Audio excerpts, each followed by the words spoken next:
Welcome to WYCD Wicked, that stands for What You Can Do. It's your old pal Jake, and we are dog sitting once again. Hello to you. How are you, America? How are you, the rest of the world? Elaine, good to see you. Donald James, yes, sir. Busting it down. Pinkerbell, hello. Taco, coffee, cookie, says Elaine. Look, all of that sounds fantastic to me. Yeah, I'm a big fan of tacos, huge fan of coffee, and cookies.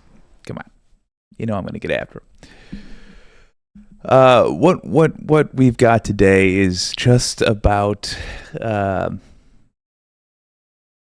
my favorite piece of media that I've seen in a long time. We talked about it yesterday. On Left Past 10, Donald Trump done goofed. He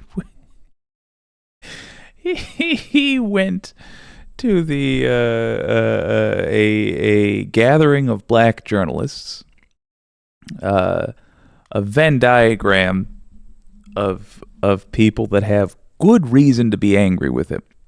Like, it sucks that we live in a time where such a thing is true, but we surely do. And he was not prepared. He was not ready for... I don't even know how to describe this, because we're just going to watch a supercut by Aaron Rupar in a moment. But, boy, how do I put this? He seemed to go in there thinking that the sort of things that work for him and for his particular type of filth would win over these journalists. The sort of things he says about black people.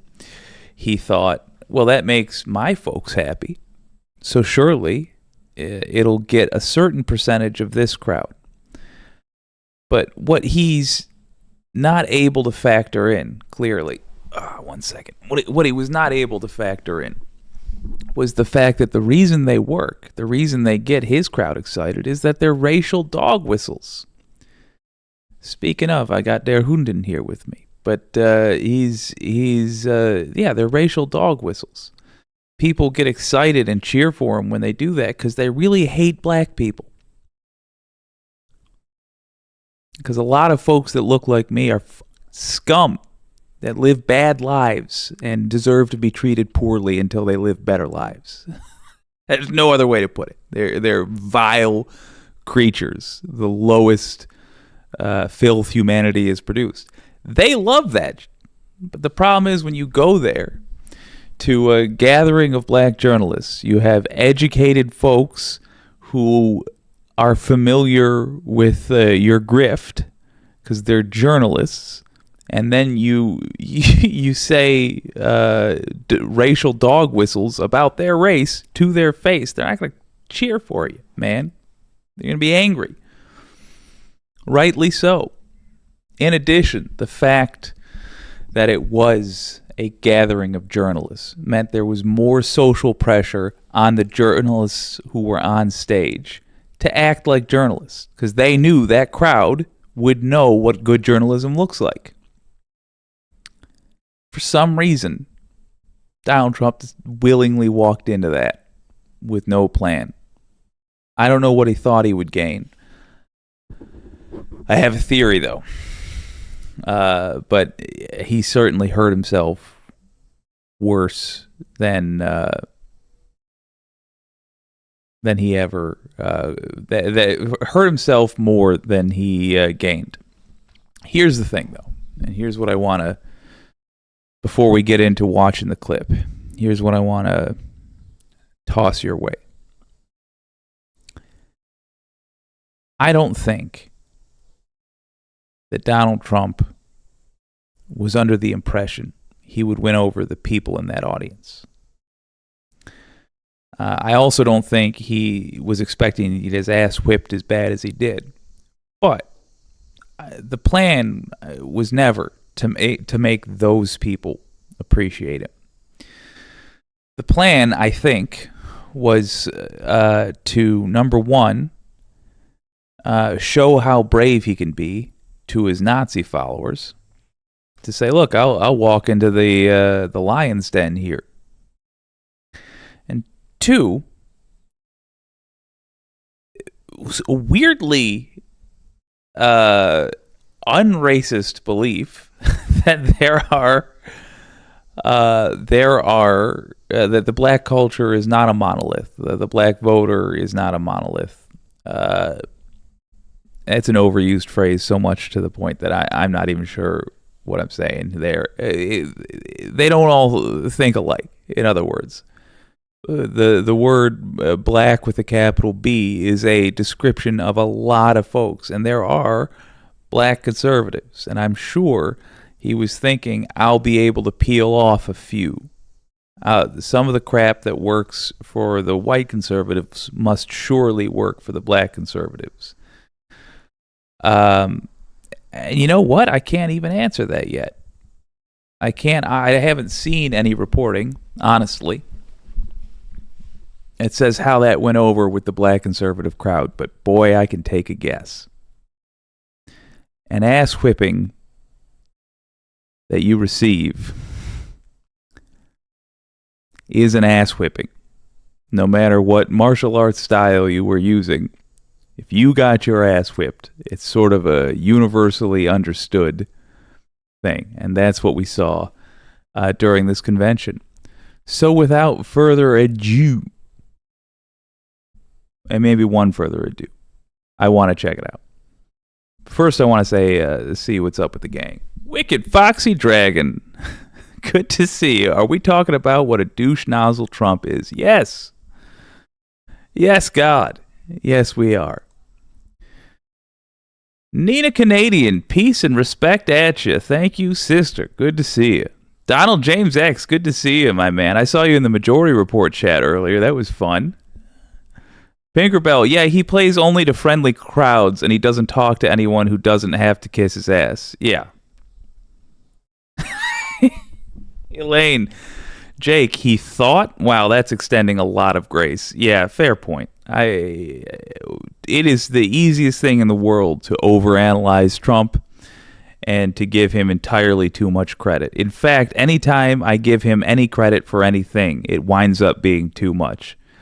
All the times I have been wrong on this channel have been when I have assumed too much of a conservative leader. All right, there's the adieu. All the adieus are done, and now. This is basically, I told Andrea yesterday, the balls on me talking about Andrea Ravinsky, who's been doing this game for like 10 years, tossing out first name stuff. Boy, I'm very pleased with myself, but that's pure luck. Anyway, I told Andrea that I don't like torture porn. But I guess I wasn't being truthful with myself because I love this. Let's have a gander at this jackass. It's an 11-minute supercut. I'll chime in from time to time. People did not think it was appropriate for you to be here today. You have pushed false claims. That was the first question. About some of your rivals, from Nikki Haley to former President Barack Obama, saying that they were not born in the United States, which is not true. You have told 4 congresswomen... Boom, right there. Right there. So, because I went with the supercut so I could take my sweet time talking about moments like this. I almost feel like we need to look hard at the conditions that took place at this event in order, whoopsie doodles, in order to recreate them. in other interview settings. Something about, because I've seen all these. I haven't seen all these people interview Trump. I've seen some of these people interview Trump though, and they weren't this on it before. But this needed to be said, starting in 2016. This is the first 15 seconds of the first question, and I'm already wildly impressed. Yeah, they just told the people the facts. You said this, that wasn't true.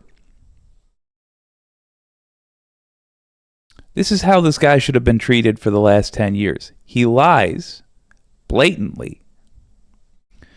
And people, I don't even think people believe those lies, but people take the lack of calling him on it as permission to repeat those lies.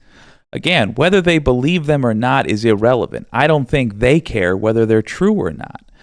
These are just, his voters are just the sort of people that are looking for social permission to get away with antisocial behavior. That's the impression I get. If I'm wrong, by all means, come tell me. But, come correct, because I'm going to fact check you. This gal hopefully just set the tone for every other Trump interview from a respectable news organization. Side note, if you have friends, if you have family that watch Fox, you need to start addressing that directly. That's like having friends or family that attend Klan rallies. They might say, wait a minute, I don't do the lynchings. I just, I like to go see a cross burn and put on the costume and say the N-word. And organize to make, little dinners. So it's like a fun social gathering. You're participating in evil. If you're contributing to Fox's ratings in any way, you're participating in evil. If you are listening to their sinister propaganda, which has been proven to be lies, you're choosing to be lied to. And you should have serious questions about why it is you want to hear the vile things they say so often. Why do you want to hear hate about black people? Why do you want to hear that it's fine for them to be killed by cops? Why do you want to hear that homosexuals are evil? Why is it you want to hear that? Why do you want to hear negative stories about these folks? In other words, what the fuck is your problem? What's your beef? It's in this society, we have too many people comfortable being near evil. A lot of people say, I'm not the one actually doing this thing, so I'm not responsible for it. Well, if you're watching Fox, if you're contributing to their ratings, if you're making them an advertising juggernaut, yeah, you're responsible for it. And I hate to tell you this, but if you're silent about a romantic partner or a friend or someone who you have any influence over at all watching Fox, you're also contributing to it. Let's get back to the fun stuff. Trump does not answer this question well. And I mentioned Fox, by the way, because there's a Fox reporter on this stage. And the Fox reporter actually helps Trump by being more critical of him at a key moment. I will explain why she does that. She's a masterful chess player in this, but she still loses the game. We need to recreate these conditions. Of color, who were American citizens, to go back to where they came from. You have used words like animal and rabbit to describe black district attorneys. You've attacked black journalists, calling them a loser, saying the questions that they ask are, quote, stupid and racist. You've had dinner with a white supremacist at your Mar-a-Lago resort. So my question, sir, now that's all stuff. I mean, I'm glad that they actually stay on one topic here. That's all stuff relating to race.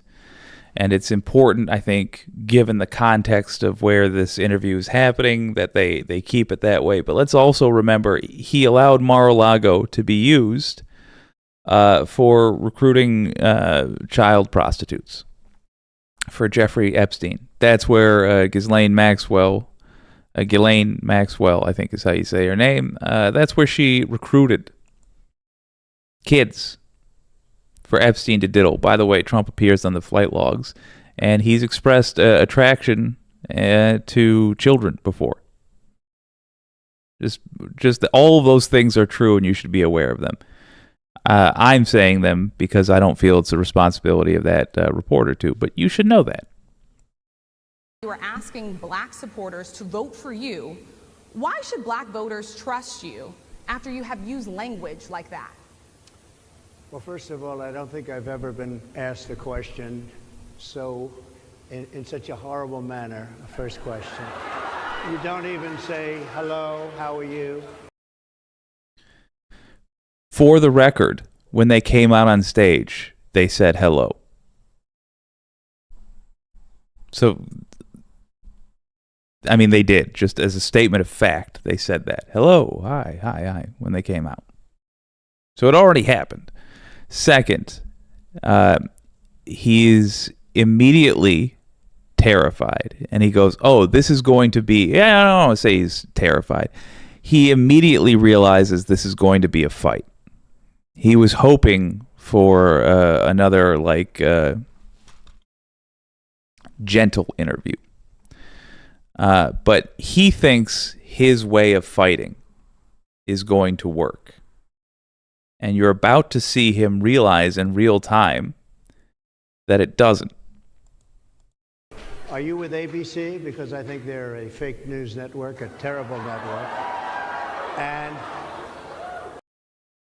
it's getting woos. I don't understand that. I assume he had a few Trump supporters in there, but he got a few woos for the fake news network. Maybe that was cheers for ABC. I don't really know. But you see, he gets that little piece of confidence. Because he's like, all right, that's what I do. I attack the news agencies. Now watch it fail. I think it's disgraceful that I came here in good spirit. I love the black population of this country. I've done so much for the black population of this country, including employment, including opportunity zones with Senator Tim Scott of South Carolina, which is one of the greatest programs ever for black workers and black entrepreneurs. I've done so much, and and I say this, historically black colleges and universities were out of money. They were stone cold broke, and I saved them, and I gave them long-term financing, and nobody else was doing it. I think it's Wait a minute. He had to make it a lie there in the end. When he says he saved them, he just means he didn't cut funding. That's the closest a Republican comes to doing anything for anybody, is I didn't attack you directly. And that's their version of saving. So that was a lie. But then he said, and nobody else has done that. No, sir. Other people have not only not cut funding, some people established funding in the first place. Those people were called progressives. Very rude introduction. I don't know exactly why you would do something like that. And let me go a step further. For the record, what she did was ask him a question.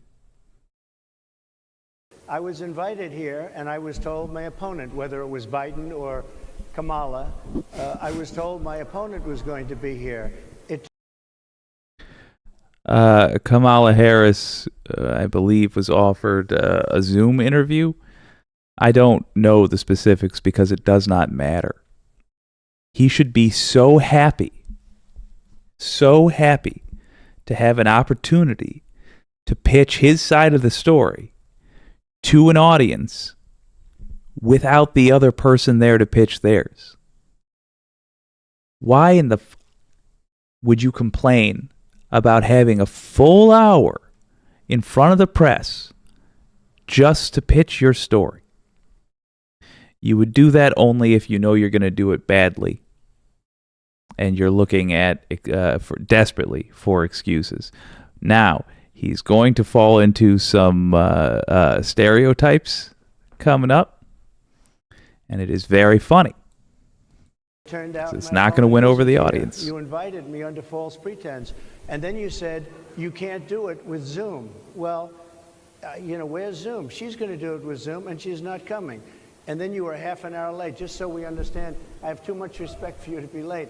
They couldn't get their equipment working, or something Mr. was President, wrong. I would love I think if you it's could a answer very the question nasty on your rhetoric question. and why you I believe have that answered black the voters question. should trust you with another I 4 have years. been the best president for the black population since Abraham Lincoln. That's my answer. Better than President That's Johnson, my who signed the answer. Voting Rights And Act? for you to start off.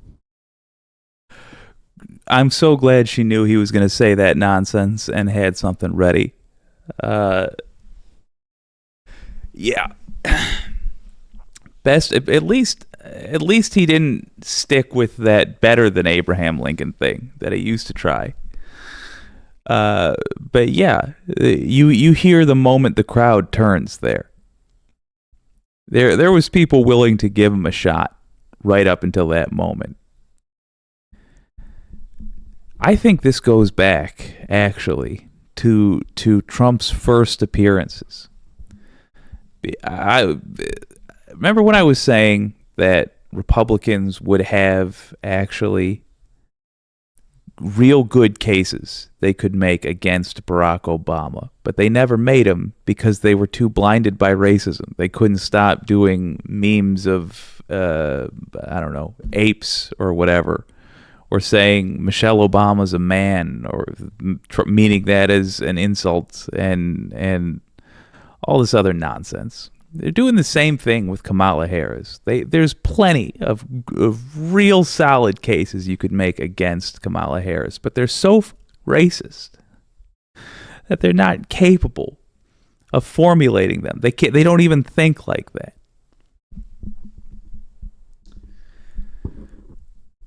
We're in a similar situation here, and I'm actually thinking it might be better illustrated in the coming clips, but I'll just go with this for now. When he says, "I was the best president for black people since Abraham Lincoln," he's clearly lying. If he would have said since Johnson, as she points out, she names an obviously better president for black people. But if he would have said since Johnson, most Americans, including black Americans, do not know enough about politics to refute that. It would be enough of a question that he could accomplish the goal that I think he set out there to accomplish, which is to get a few black folks to vote for him.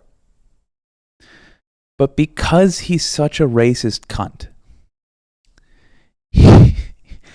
he doesn't know anything about anything decent that's been done for black folks.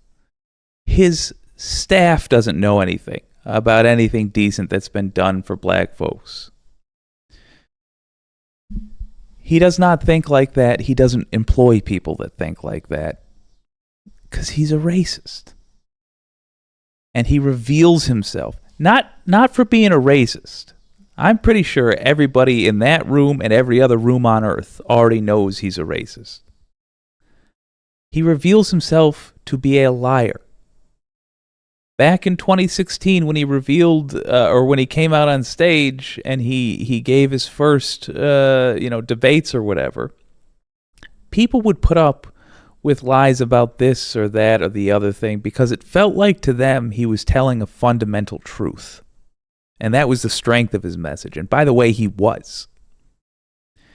When he said, all these other people on stage took my money and did what I said, and you should vote for me because I already have my money. That was actually an effective rhetorical technique. That was actually interesting. if you knew about politics, like y'all probably did or eventually did learn, you would hear the other stuff he was saying and understand that doom was coming, but it was an effective rhetorical technique. Anybody in that crowd, though, no longer has that connection with him, that the potential for that connection with him. He can't reach out to those folks now and say, I got you. I'm gonna be frank with you. I'm gonna tell you something that might be unique, that might offer a path out of this rut the USA has been in for 30 years. Because he just lied about being the best president since Lincoln. So now he's just another lying politician. That's the moment he lost the audience, in my humble opinion. I'll let this thing fly. A question and answer period, especially when you're 35 minutes late because you couldn't get your equipment to work in such a hostile manner. I think it's a disgrace. Let me just ask on to other questions here. Some of your own supporters, including Republicans on Capitol Hill, have labeled Vice President Kamala Harris, who is the first Black and Asian American woman to serve as vice president and be on a major party ticket, as a DEI hire.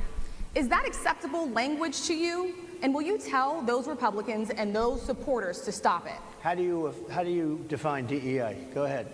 How do you define diversity, equity, inclusion? Okay, yeah, go ahead. Is that what your definition? Give me a definition. Give me a definition DEI. of that. All right, so it's a bit like the phrase automated teller machine. It's kind of hard to give a simpler definition than just the name of the device. You can be forgiven for asking what is an ATM, and you say it's an automated bank teller machine. Maybe add in the word bank so people understand, but that's what it is. Oh, what's it do? Well, it's a machine that automates what a bank teller does.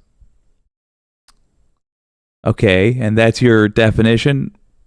I can go. All right. You search your brain and you come up with a couple of sentences that expand upon that. But yes, these are efforts to encourage diversity, equity, and inclusion. That's what DEI is. That word you guys have been using as a dog whistle because you're not supposed to say the N-word anymore. Has an actual meaning, sort of like how critical race theory is an actual college level course, not something taught in grade school. Although I now argue it should be, but yeah, a simpler version. But these people don't know it as that. These people don't know what half the words they say mean. These people, Republicans, are not terribly bright. Or not terribly, what's the word? Decent? They don't care enough about whether what they're saying is true to bother learning what it is they're even saying. And it's amazing watching him demand an explanation, get one immediately, and then think, oh, I thought I had longer to come up with something. I'll just demand an explanation again. Sir, I'm asking you a question, a very direct question. Define she did. For me, if you I just defined it, sir. Do you believe that Vice President Kamala Harris is only on the ticket because she is a Black? All right, more praise. She doesn't get hung up on that. She just says, yeah, I did. All right, I'll rephrase it, idiot. Do you believe that Vice President, let me say that again, because your big dumb Scottish ears couldn't hear this. Vice President of the United States, Kamala Harris. The Vice President of the United States is somehow not qualified to be the president. The person who would be the president if a heart attack happened to the president, is that person somehow not qualified? Is former prosecutor, bar exam passer, eventually, admittedly, bar exam passer, in coconut gif star Kamala Harris qualified? black woman? Well, I can say, no, I think it's maybe a little bit different. So I've known her a long time indirectly, not directly very much. And she was always Gave Indian $8,000 heritage, to and her she was campaign, by the way. Only promoting Indian heritage. For I didn't prosecutor. know she was black until a number of years ago when she happened to turn black, and now she wants to be known as black. So I don't know, is she Indian or is she black? She is always But you know identified what? as a black woman. I She went to a respect historically either black one. college. I respect either one, but she obviously doesn't, because she was Indian all the way, and then all of a sudden she made a turn and she became a black person. Just to be clear, sir, do And you I believe think, that I think she is somebody should look into that. Wow. When you ask a continuing of. So, to my to my somewhat troubled realization, the vast majority of my audience is honkies, and honkies. Thank you very much for watching. In case you weren't aware, because you are living in right now the 1950s.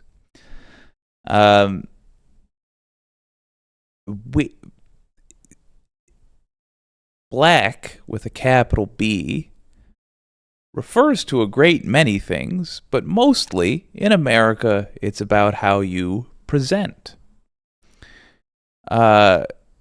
You can be of mixed heritage. I am a Polish, Lithuanian, Irish, and some other stuff, I'm sure, gentleman. I know folks who are Asian and I don't know what else, but not entirely Asian, and they're perfectly welcome to indulge in whatever identity they have. In other words, it's super racist of Trump to try to drive a wedge through racism for Kamala Harris. Basically, you can see his stupid lizard brain trying to find a way that he can make Kamala Harris less popular with the black community.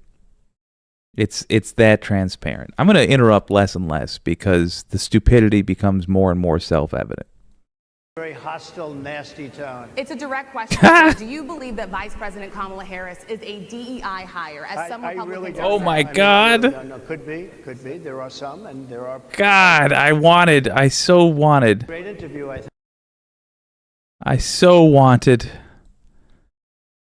to interrupt less, but look at this. The dollar is going down, says the ad where this was playing. Inevitably, a right-wing website. The dollar is going down. Protect your savings with gold. Text Trump to blah, blah, blah, blah, blah, blah, blah. I'm pretty sure that Birch Gold Group doesn't pay Trump any money. Sort of like how in the area around me, there was a gas station called Obama Gas Station. When somebody's the president, ever, it's cool to use their likeness for things, I guess. It tells you a lot about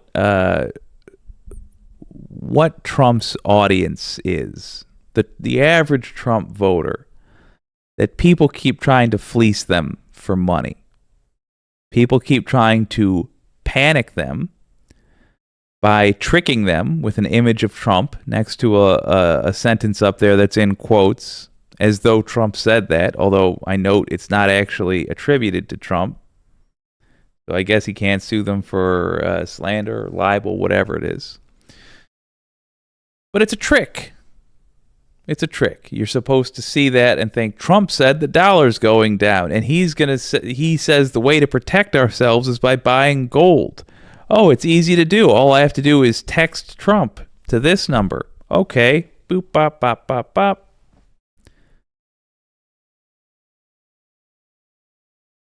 If you didn't fall for that, if you're a Trump supporter who for some reason is watching this, mazel tov, by the way, hi there. Uh, and you didn't fall for that. You should be concerned that you have been identified as part of a group that might fall for that. Because I'll tell you, there are not get-rich-quick schemes with Biden's face plastered on them. There's not those things with Kamala's face plastered on them.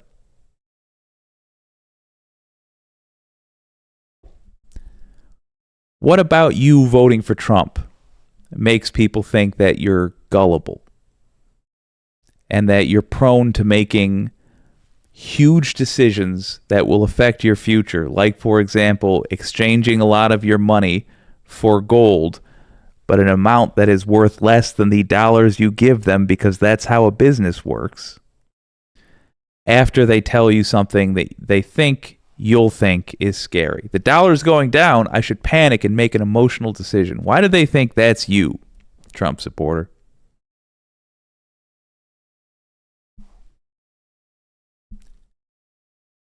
Perhaps examine the way Trump gets you to do things and ask yourself, are you certain you're not falling for a scam?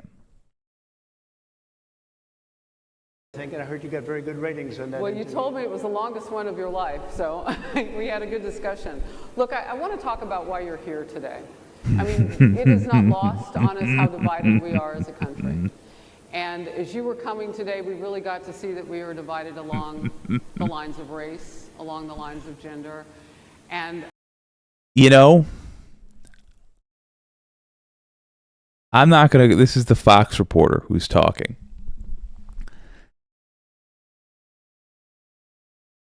I have ancestors who fought the Nazis. But even they would give a tip of the cap to Rommel, the Nazi tank commander. They didn't like what he was fighting for, but they acknowledged he was good at what he did. It is in that spirit that I want to acknowledge. As a PR person, this gal, I mean, she knocks it. She does everything in her power to save Trump. It should be known. She does everything in her power to save Trump. The forces that be that employ her to make these dictators and authoritarian racists seem palatable, seem like human beings, have nothing to complain about. Trump himself entirely with this. There was no saving it. there is this question of, in this moment where we are, why come here? What is your message today? My message is to stop people from invading our country that are taking, frankly, a lot of problems with it. But one of the big problems, and a lot of the journalists in this room I know and I have great respect for, a lot of the journalists in this room are black. I will tell you that coming from the border are millions and All right, millions of you know, why that's funny. Why that's funny. A lot of the journalists in this room are black, he says, as though that's a revelation. It's the National Association of Black Journalists. I mean, set aside the fact that he's like, and it's a big deal. I'm acknowledging that, I'm saying, at least, that maybe I respect a couple of black people. Maybe. I'm just saying, that's the thing. Setting aside that, how dumb do you have to be? Imagine I went to, like, the Polish Carpenters League to give a speech, and I said, and you know, I know that I've seen that there's some Poles in this room, and that's good. It's just so dumb. It's just dumb on its face. It's dumb in the structure of the sentence that he's talking about. It's they're laughing because what else do you do? Yell no shit.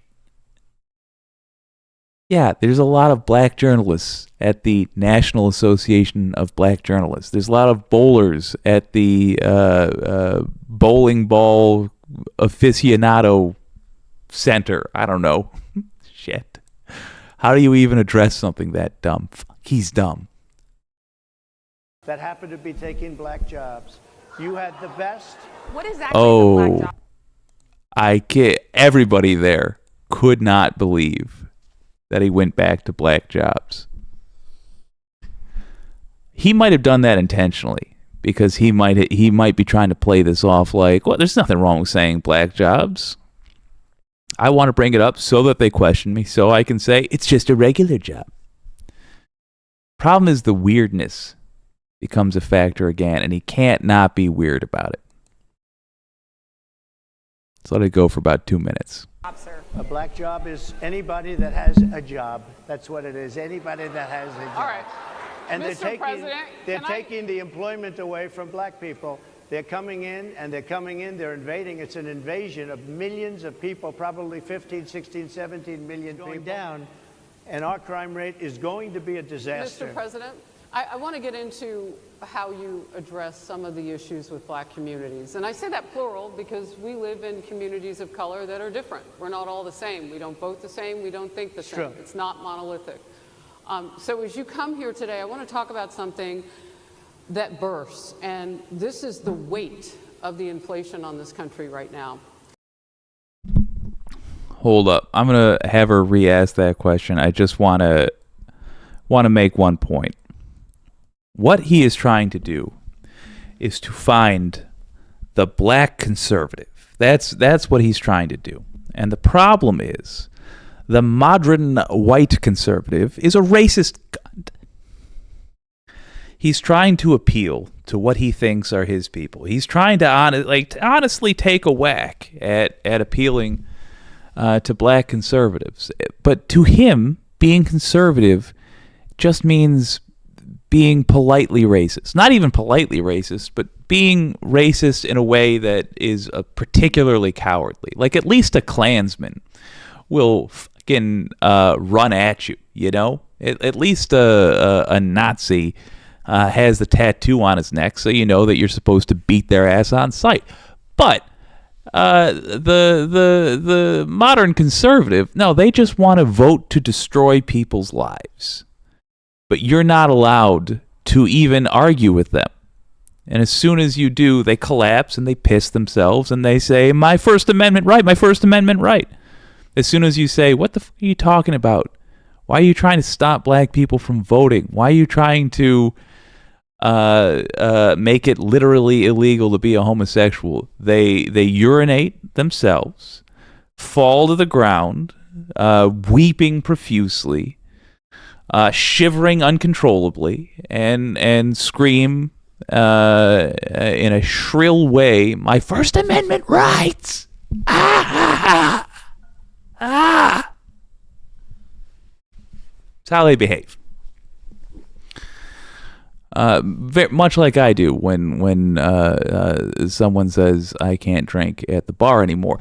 The point being, he's trying to find the black version of that. And how do you appeal to the black version of that? Well, you know, his lizard brain has actually done a logical thing. He goes, pick a different minority and really reach into the black community and try to get them to hate that minority. I'm going to build bridges here. Yes, I hate blacks, but we, the blacks and I, can hate Mexicans together. I'm not convinced that won't work eventually. I'm not convinced there won't eventually be Michael Steele, but at the right time, saying, oh, I don't care for Mexicans or gays, and I think we should legislate to make it so that I don't have to see them ever. But this time, in this crowd, it's not flying. Perhaps because they see how vicious he's willing to be to those minorities and how vicious he's asking them to be to those minorities. And they know damn well their hackles go up. And they go, roo, roo, roo, roo, roo. I know what that is. That's just racism. And you use that against us every chance you get. I don't want to encourage that. Next time around, if you're a black person out there and you got an uncle that doesn't really follow politics but likes to make jokes about people who are weaker than them, be careful what happens when we actually fix some of these problems in the U.S., when we can finally get over being a Klansman nation. Be careful what happens. Don't let that uncle slip into good old-fashioned conservatism and saying, well, now that I'm safe, let me turn around and slit the throats of these other people just to see what happens. That's what he's asking him to do this time. We don't vote the same. We don't think the same. True. It's not monolithic. So as you come here today, I want to talk about something that bursts, and this is the weight of the inflation on this country right now. The nonprofit Money Management International recently released data from its mid-year analysis that we have found a 52% rise in people who are seeking counseling for being in credit debt. They're paying for food that is sky high on their credit cards, and now they can't pay that off. The credit counseling nonprofit MMI, as I said, is saying now that they've seen surges that they haven't seen since we were in a pandemic of people in financial trouble. Much of that falls on the shoulders of single moms, single black moms, when you look statistically. Yeah. How do you turn it around? What's your plan for the black community when it comes to money? So, first of all, it's very hard to hear you for whatever reason because of the fact that they have bad equipment, because I guess, this woman was unable to get the right equipment. But it's very hard for me to hear you, but I can hear every other Oh, word. God, let's get into this. It's very difficult, actually. But so I don't know if they can fix it or do something with it, but I'll do the best I can. Let me just break down rhetorically what he's doing. Because it's a lot of times people just seem to blow past this silly, seemingly petty things, but it tells you so much about who he is as a man. Not much of one. So there's the friendly reporter to him. There's the person who he basically needed to be there in order for him to feel like he had a chance in hell. He was still wrong. Not, again, I stress, not her fault at all. There's just no saving this idiot. She sees what he's going for, trying to create black conservatives. She sees that he's failing because he's trying to do it by appealing to racism, to a group who is usually the victim of racism. I give you the lady that was executed for no fucking reason.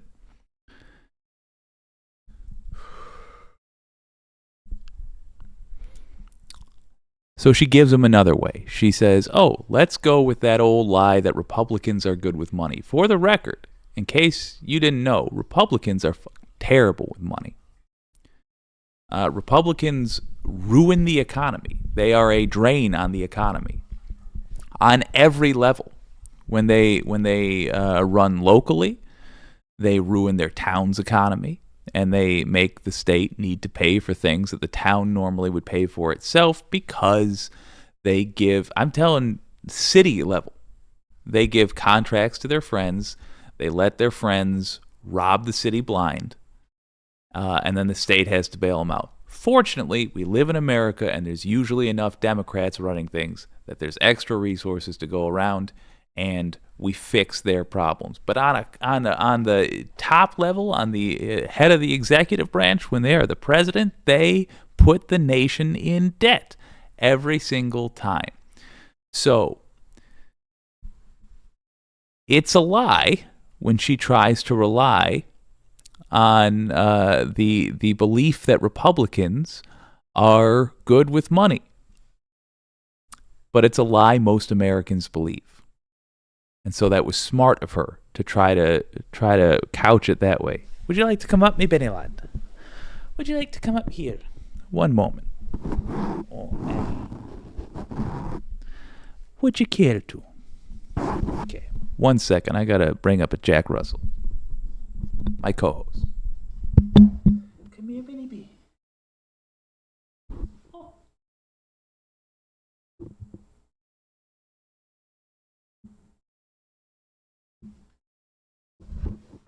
Whoopa. There we are. There you are.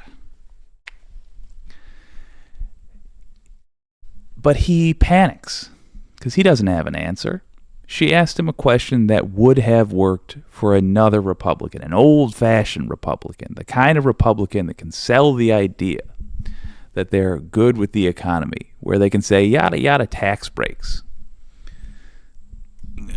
Yep. That looks really awkward.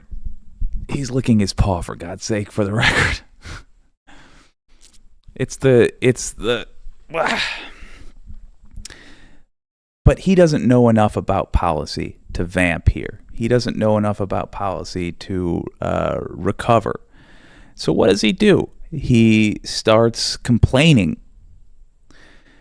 He's not complaining to win the audience over in that moment. In this part of the debate, what you are watching is Trump realizing, I am not going to do well. So I need to lay down the excuses right now for all the podcasters watching, for all the Sean Hannitys watching. I need to build in the excuses that they can start saying for why this whole event can be ignored.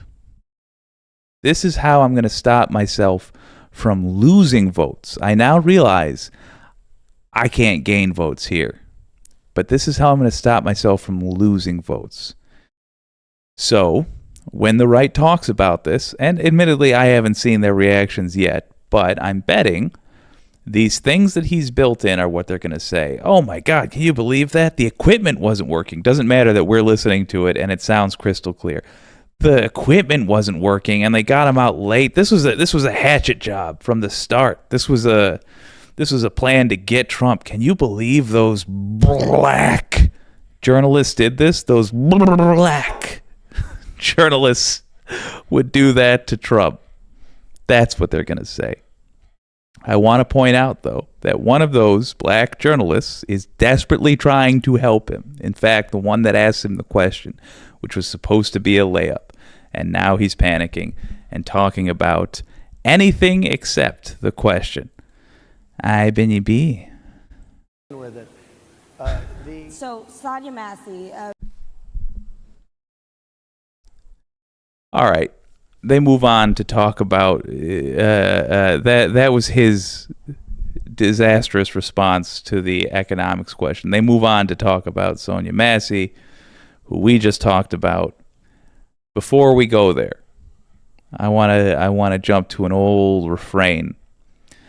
Look at the advertisements. I'm Inja. Look at the advertisements, the banner ads that play here. If you're a Republican voter, Chuck Norris has more energy now in his 80s. Here's how. Click on the link in the description box below to find out now, capitalized, or go to chuckdefense.com/Trump. What is it these people think of you?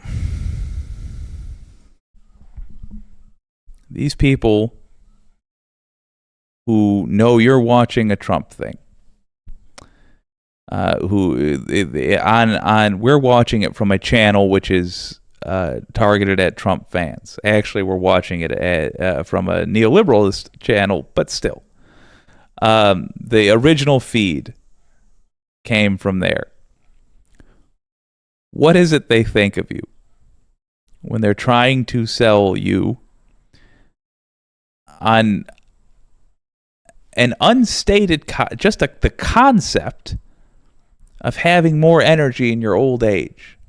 Not telling you anything specifically about it. They just think that you'll be impressed, that you'll want to be like Chuck Norris generally, and you're going to be willing to click on a link and hear a sales pitch based only on a picture of Chuck giving a thumbs up, an unverified claim, an unverifiable claim that Chuck has more energy in his 80s.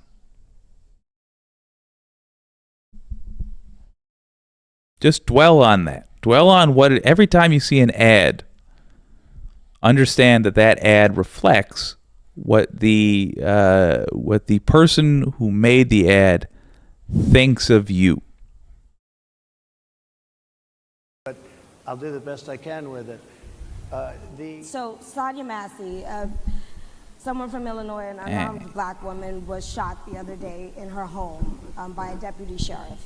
The deputy has since been charged with murder. You've said police would get immunity for prosecution if you win. Why should someone like that officer surely have did. immunity, in your opinion? Immunity?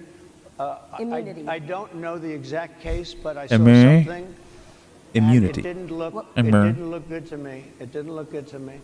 Are you talking with the water, right? Yeah, well, police unions are not backing this person either. Okay. But again, why would... They're going to be charging the officer. I guess they're charging the officer. So why should he receive immunity? Well, he might not. I mean, it depends. It depends on what happens. And that's why this decision is important. Okay, so Aaron Rupar cut that off because the essence of it was delivered there.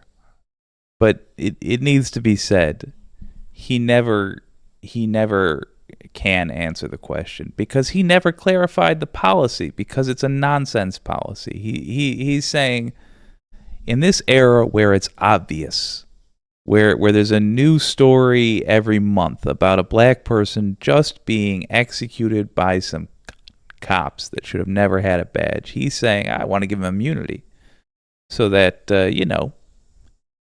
you can't have justice ever for this. And she just said, well, this thing that happens all the time just happened again. Why should that person get immunity?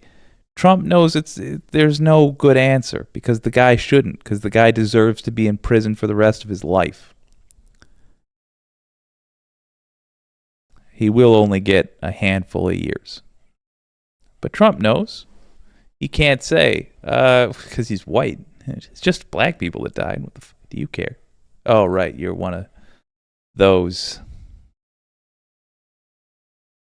He knows that looks terrible. He knows that it exposes the ridiculousness of the policy he suggested. So he has to say, well, this would be one of those cases. Just like when he got asked, you said you wanted to execute drug dealers, but then you pardoned a drug dealer.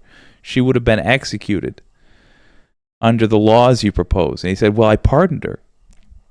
Yeah, the laws you're making, though, would make it so that many people like her that we just haven't met, you Republican who cannot think in terms of general ideas, they would die under your rules. That's what's happening here. He's lying to you. If he was saying, oh, there would be some exceptions, that's not what he was suggesting. He was saying police officers would have immunity from prosecution. Let's finish it up. I'm an angel. Actually, before we finish it up, let's read some comments. I'm having fun. Oh, Lordy Lou. Obsessive Audio, great to see you. Your music sounds particularly great right now. Well, thank you so much. Yeah, man, I'm a big fan of that website audio. Anti-corporatist. Oh, shit, I think that my mom is getting coconut pilled. Yes. I'm telling you, folks, I am all for Kamala straight up until November. We can go back to being enemies after we deal with this particularly vile villain. Obsessive Audio. I thought the Chuck Norris thing was satire, but then I realized it's a real ad. Yeah, it is shocking to me. Hi, my sweetheart. How are you? How's me angel? Oh, my moon and stars. Hi. My good boy. Narwhal by nature, I love your handle. Wireless Mike, all those Chuck Norris jokes are ruined now. Sad. I don't know. I still like them.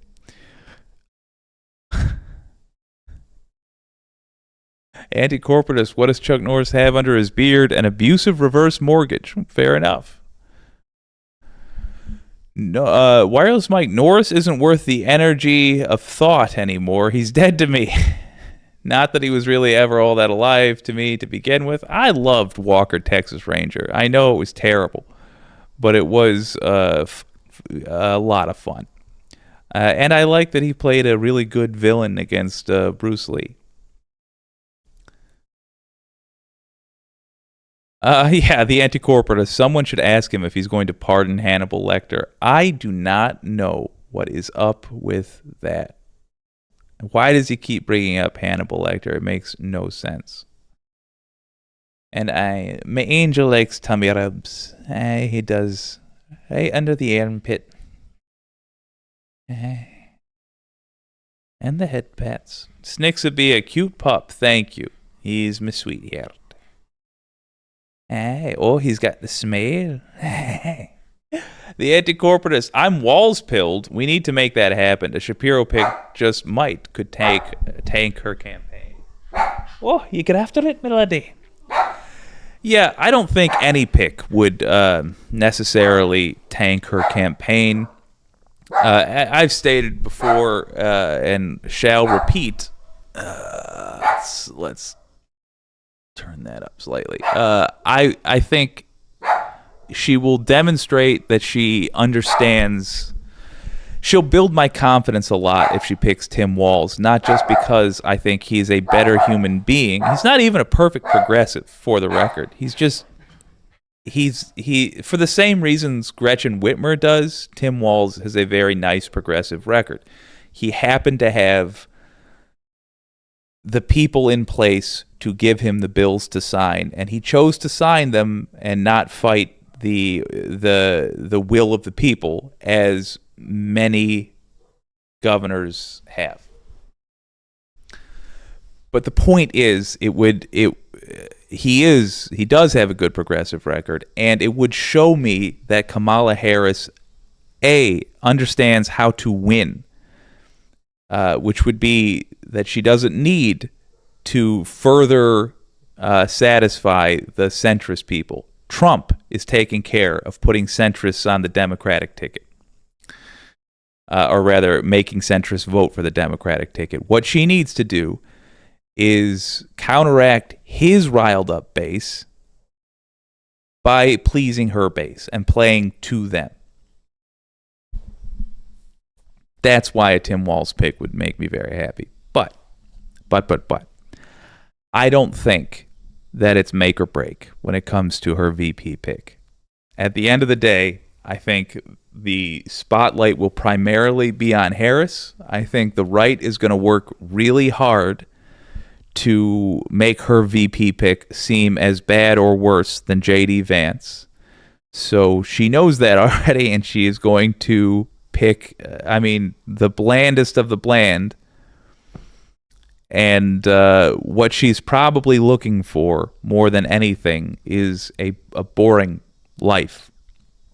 She's probably doing opposition research, whatever you call it when you do it for your own side as a safety check, on all of them thoroughly, straight up until the day she announces it. And we are just going to get the person with the least amount of scandals, most likely.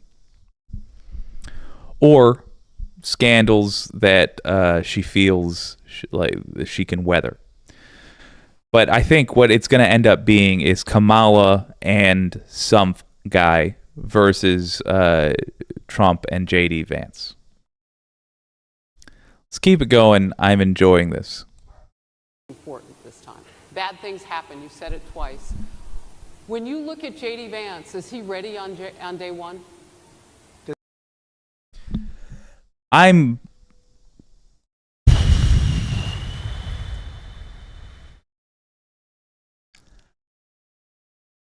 at some point after the election,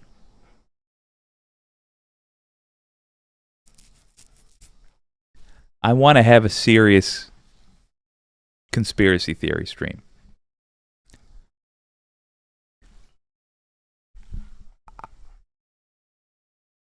I don't, in my mind brain, I don't believe that Trump arranged an act of violence to make him look cool.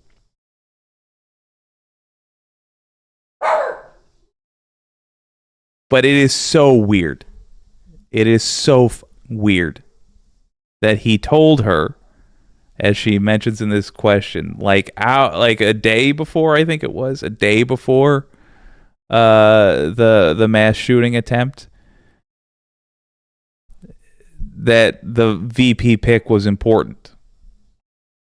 I want to here's my hesitation on it. I want to have a good-natured conspiracy theory talk about it. The neat thing about old-fashioned conspiracy theory talks is that you would acknowledge that it probably wasn't true, but maybe. Unfortunately, the actual conspiracies around Martin Luther King's death and the harmful, obviously untrue conspiracy theories around vaccinations, those have taken all the fun right out of it. And I don't want us to get sidelined with something that is ultimately irrelevant. But I do want to, at some point, after America decides that no, we are not going to be a fascist state, I want to talk about what could have happened, if not what appeared to have happened.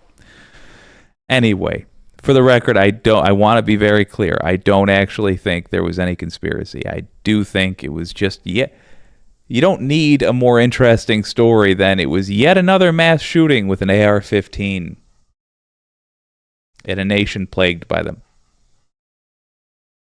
But still, it was so weird that Trump said that. Anyway, that's the lead into her question. And she's doing her job as Trump's ringer here. She's trying to say, Mr. Trump, you had such foresight when you said that the pick of the vice president is important. And I'm going to choose to ignore all the weird stuff that's come out against this dolphin fucker, J.D. Vance. And I'm going to ask you a question which is really easy, and all you have to do is say yes, absolutely to. I'm going to ask you, is he ready to go on day one? So that can be the new thing we talk about with J.D. Vance. Very easy question. Here you go, Trump. What's your answer? Does he what? Ready on day one, if he has to be. I've always had great respect for him, and for the other candidates too.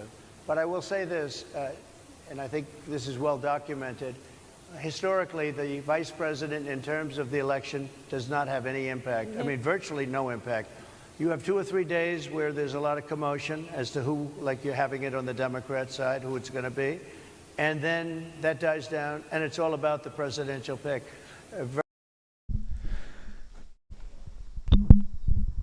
She just can't save this guy.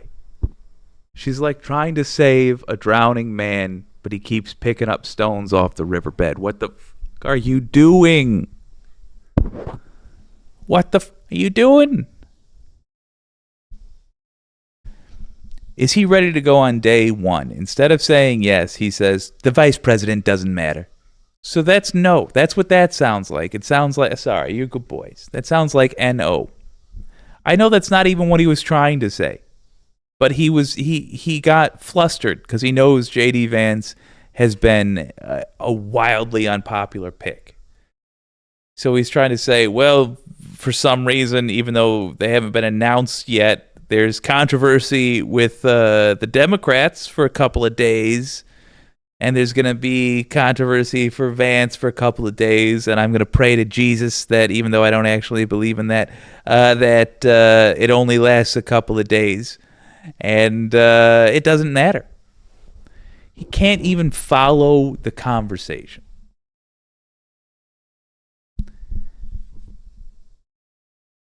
I ain't no friend of Biden, but I am grateful to him for having the maturity to drop out of the race, because now the race is basically just about what a mess Trump is, and he is a historically horrible mess. Virtually never has it mattered. Maybe Lyndon Johnson mattered for different reasons than what we're talking about, not for vote reasons, but for political reasons, other political reasons. But historically, the choice of a vice president makes no difference. I think I'd know. Look, if I came onto a stage like this and I got treated so rudely as this woman treated me, Oh my goodness. and I'm fine with... Okay. I don't even remember what the context was. I might do another stream, which I don't, if you're watching the live stream, I don't even expect people to come and watch. It's going to be the same thing, just me watching this thing longer, and the whole 35 minutes all the way through. But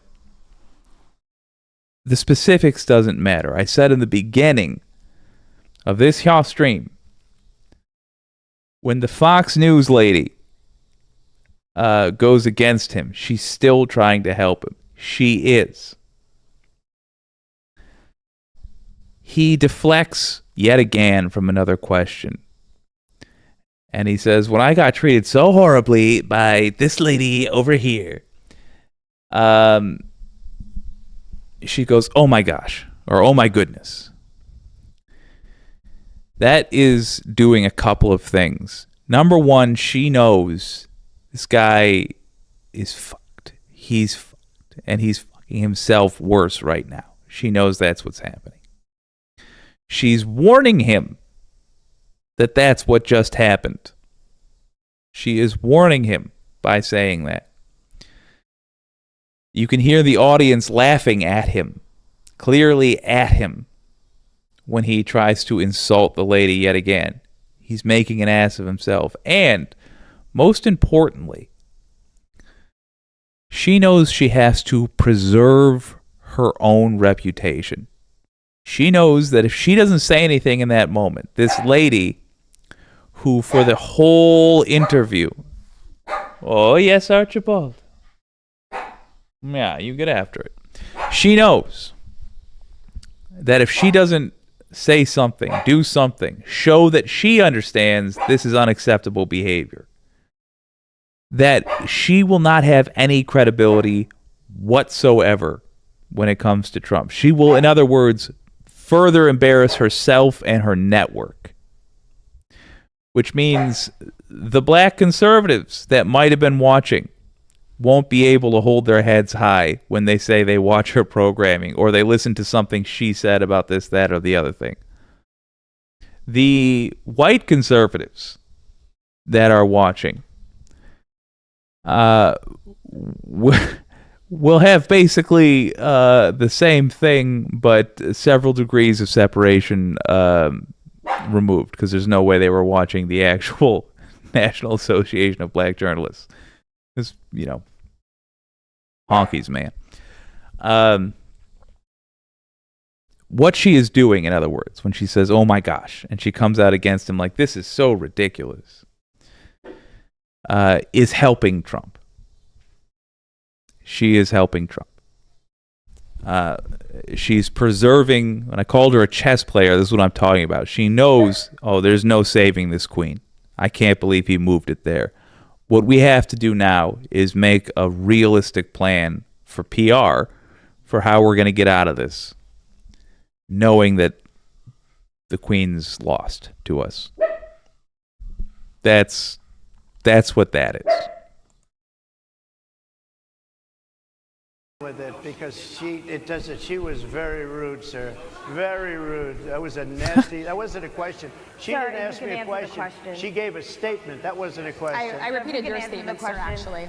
You said you would. You would Oh, make that absolutely. decision If to I step thought down. that I was failing in some way, I want people to be sharp. I'll go a step further. I want anybody running for president to take an aptitude test, to take a cognitive test. I think it's a great idea. And I took 2 of them and I aced them. Well, I took. It's worth noting that now is a terrible time for him. Now that Joe Biden's dropped out, it's a terrible time to remind everybody that people were so worried about his cognitive performance. Fuck. fucking 8 years ago. What was it, 6 years ago that this happened? I don't know.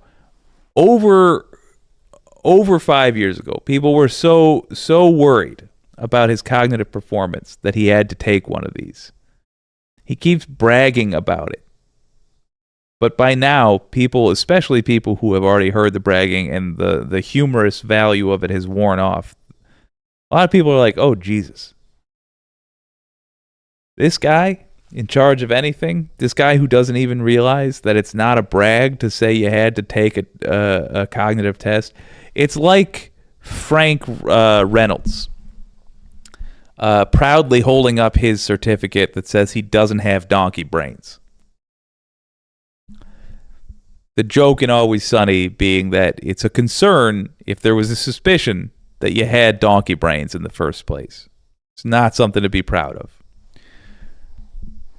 He's saying everybody needs to take the donkey brain test. And you know what? I actually agree. I actually think that all politicians should have to take a basic cognitive test as well as a basic physical exam.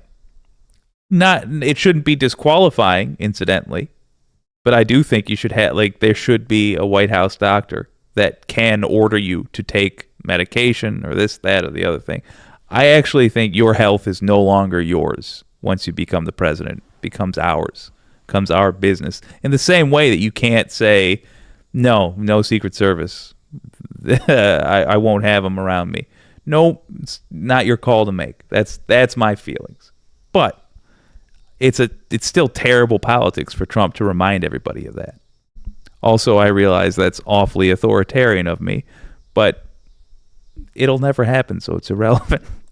Two of them. But let me ask you. Yeah. I would like to have, what's going to happen to those people? What's going to happen to the people in Portland that destroyed that city? But, sir, my question is on those. What's going to happen to my the people question is that on tried those to rioters who assaulted officers. You have to Would ask, you pardon what's those going to people? happen?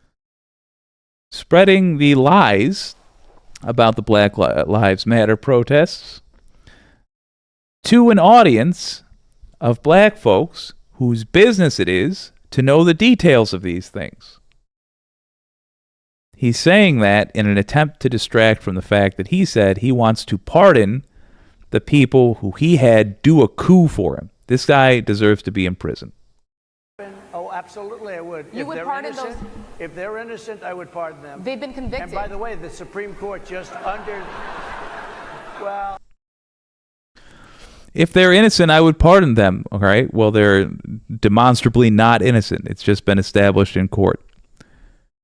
Well, the rules aren't supposed to apply to me, though.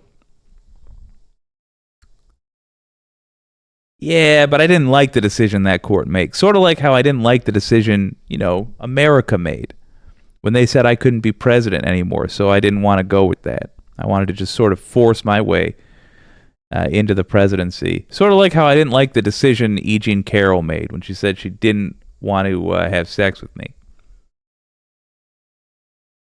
Sort of like that. They were convicted by a very tough system. How come the people that tried to burn down Minneapolis, how come the people that took over a large percentage of Seattle, how come nothing happened to them? How come the people But, sir, we're talking about people that were seen beating officers with flagpoles, dragging them down the stairs. They're on video. Have you seen that video, sir? Really? Well, they you would shot. pardon those? Yeah, pardon really. Those rioters? They shot a young lady in the face who was protesting. They shot her in the face. Nobody died that day. You do know that. He but just people died said. in Seattle.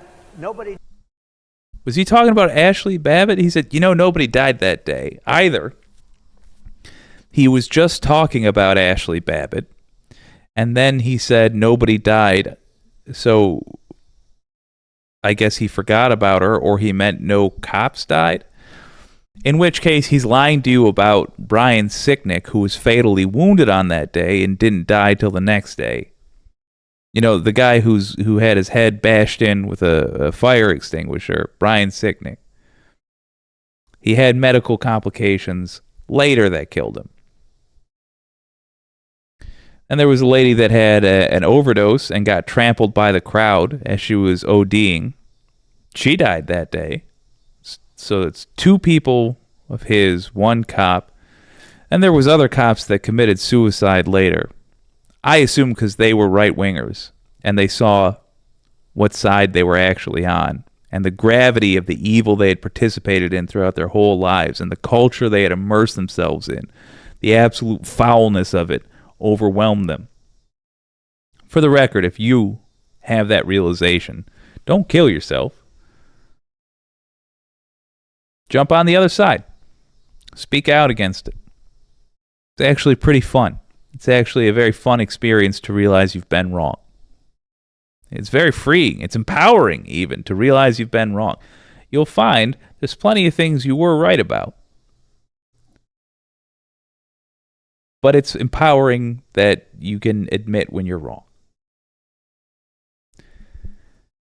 So either that was happening with Trump, or he just doesn't know. He already forgot about Ashley Babbitt. He already forgot about the lady that OD'd. He doesn't know who Brian Sicknick is. He never did. Either way, it's disqualifying from dinner conversation, much less being president of the United States. It's disqualifying from being allowed to sit in the same room as decent people, much less being president. Died, but people died in Minneapolis. You know, people died. They're arrested. taking your jobs. These people coming in are taking your jobs. Project 2025. He's going back. Remember what we said. He is trying to find the black conservative. To him, conservatism is not monetary policy. Conservatism is not a resistance to changing rules. Conservatism is none of these things. To him, conservatism is just the excuse you use to talk racist stuff. That's it. Remember, his daddy was a Klansman. His daddy was every bit the foul filth he is. To him, being a conservative is just being racist. So he's trying to find black conservatives. That means he's going, wowie wowzers. How do I be racist for one of the races? You know, one of the mongrel ones that I think belong under a boot heel. Oh, I know. I'll find another disgusting brown and pit them against each other. That's how Donald Trump thinks. I think we have to leave it there by the Trump team. All right. So leave it. That is the last. The one. Fox Thank you so person much, almost Mr. talks Trump, for coming 2025. today and Oh. joining us. Well, thank you very much. They've been telling us. Thank you. Thank you, everybody, very much. Great Thank you, honor. Mr. President. Thank you. NEBJ will email about details regarding the conversation with I Vice could not President hear Kamala any- Harris. Run. Thank you.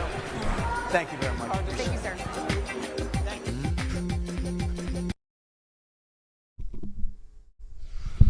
So what did we learn today?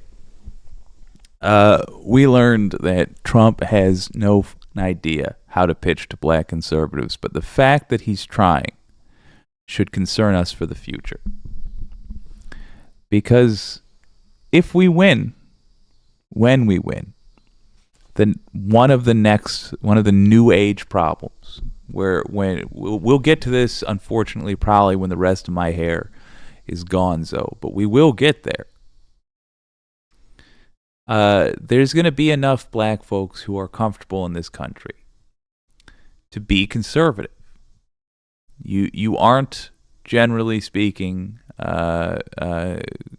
conservative when you're the one in danger. You are in terms of economics, but when it's racism afoot, when it's all this other stuff, and you're the victim of it, no, you tend not to be conservative. But the black conservative will be a thing that happens, and we've seen a preview.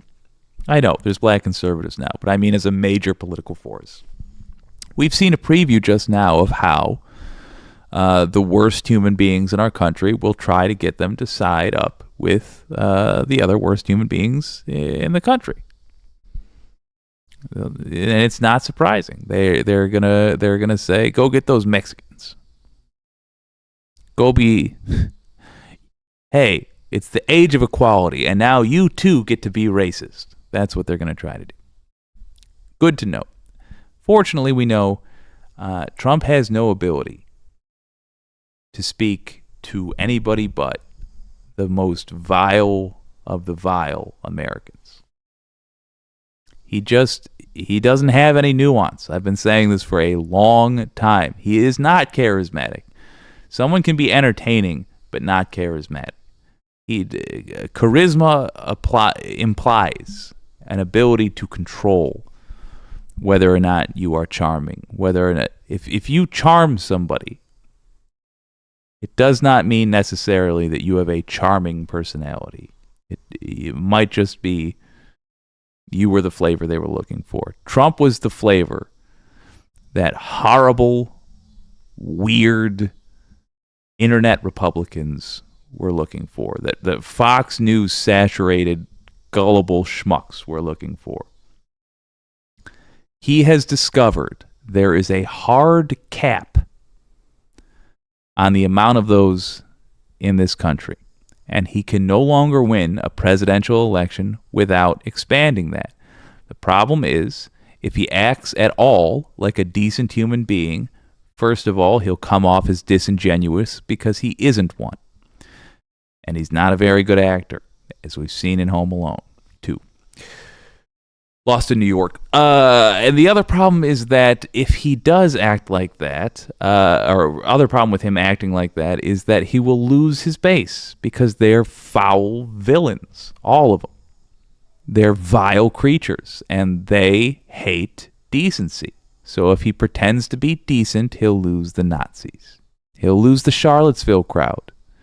He'll lose the crowd of people that fire AR-15s into schools, Republicans, or that drive their vans into crowds of people protesting peacefully.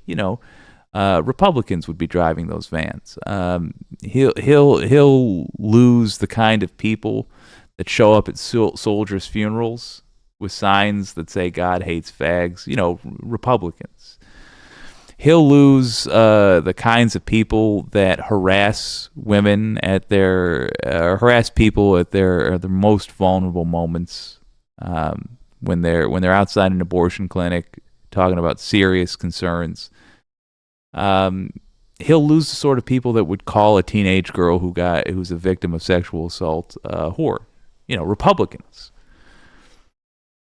He'll lose the racists, the just general bigots, the nationalists, the Nazis, the Christian nationalists. He'll lose the Klansmen,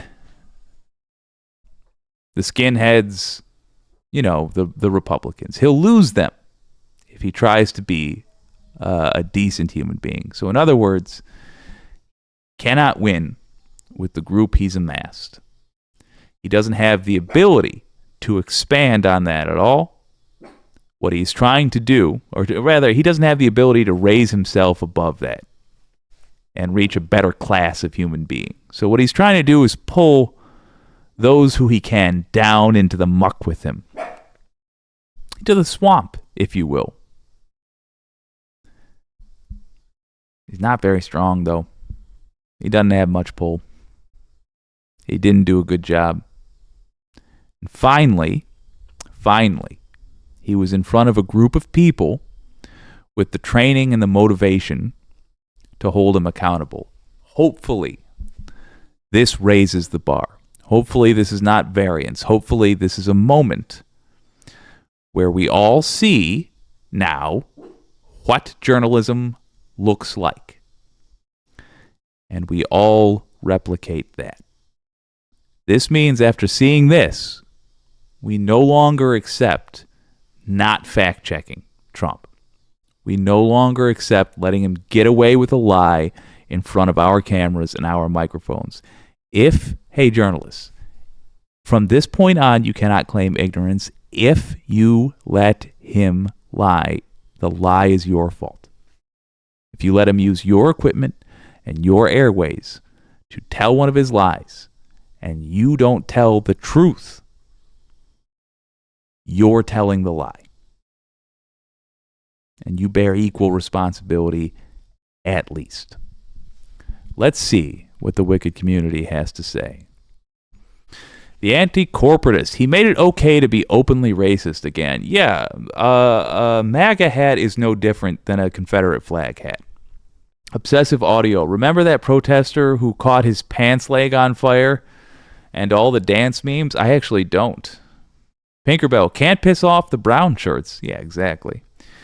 The anti-corporatist. It's funny that the Christians, in quotes, are the people against goodness and normalcy. Yeah, American Christianity has become largely a corruption of the actual belief system. Not all American Christians, I guess I should say, but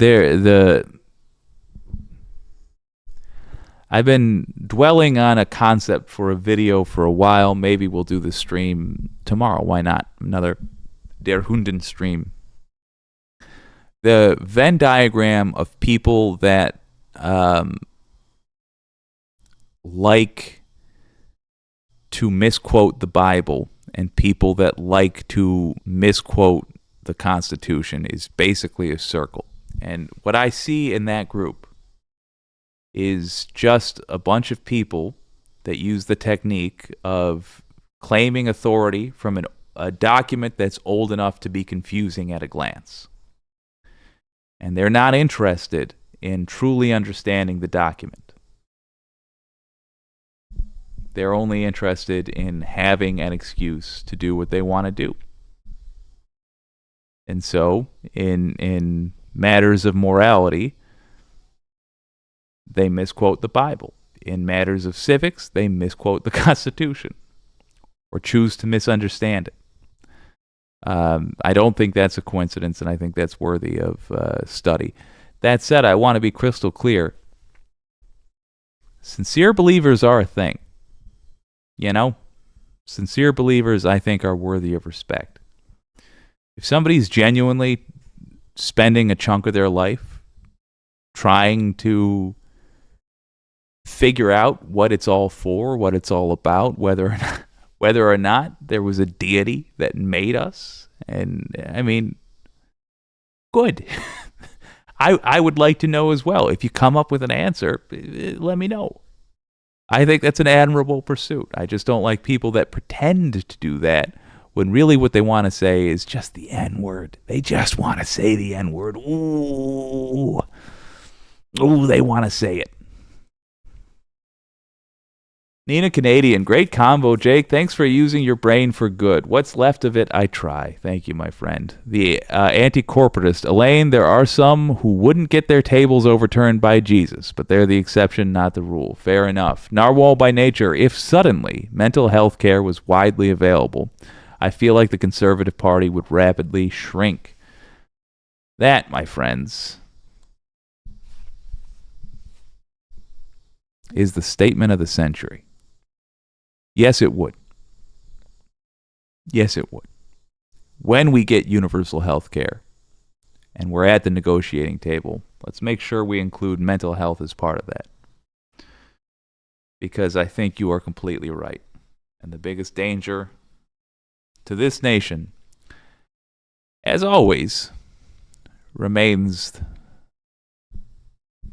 conservatives. This has been WYCD Wicked. That stands for What You Can Do. My name's Jake, and this is Donald James X. Hey, Vinny, did you like that?